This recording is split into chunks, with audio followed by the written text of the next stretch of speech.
ni mosul am fii si Njaaréem ñuy def CRD de rentrée CRD préparatoire de la rentrée des classes au niveau régional ñu mun ko def convoqué képp koo xam ni chef de service nga wala yaa ngi laal ci école fàtte ñi nga xamante ni ñoom ñooy les partenaires sociaux muy les organisations syndicales loolu Seydou Sy moo ko def ak gouverneur am liñ ci jublu nag amaana xëy na dañ doon bañ ñu ñëw wax fa loo xam ni ñoom bëgguñu ko dégg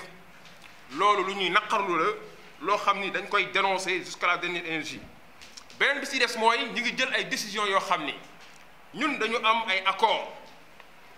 accords yi daf ci am loo xam ni ci gestion démocratique du personnel la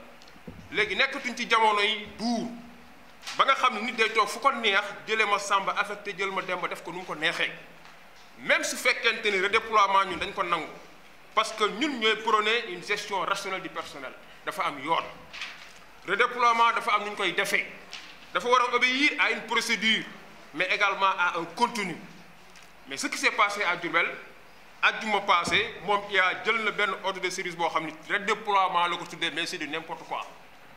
mu jël ay nit affecté defe ko nu mu ko neexee alors que redéploiement dafa war a am ay critères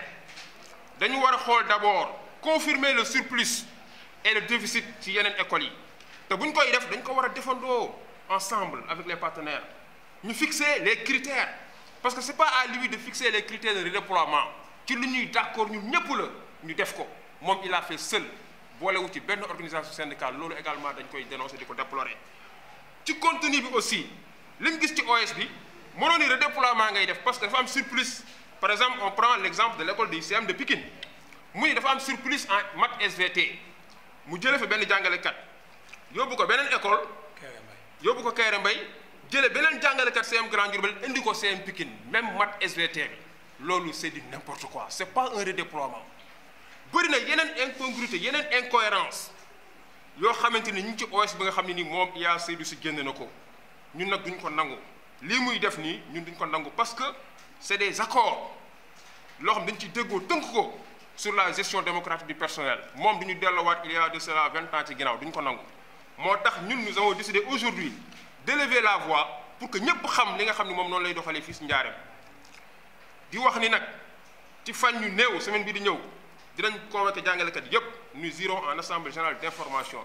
et à l'issue de cette assemblée générale quand même dinañ wane ban taxawaay li ñuy taxaw pour que Seydou Sy nii changer doxalin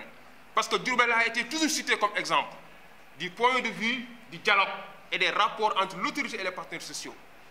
ba ñi nga xam ne dañ ci doon nekk yaa fu ñu dem sax dañ ko fa daan yóbbaale ba Diourbel ñu koy naw moo tax depuis qu'il est là il ne convoque jamais les syndicats il fait tout ce qu'il veut nu mu ko bëggee nu mu ko sentiré ñun nag loolu duñ ko nangu moo tax aujourd'hui quand même nous avons décidé de lever la voix pour dénoncer cette situation jusqu'à la dernière énergie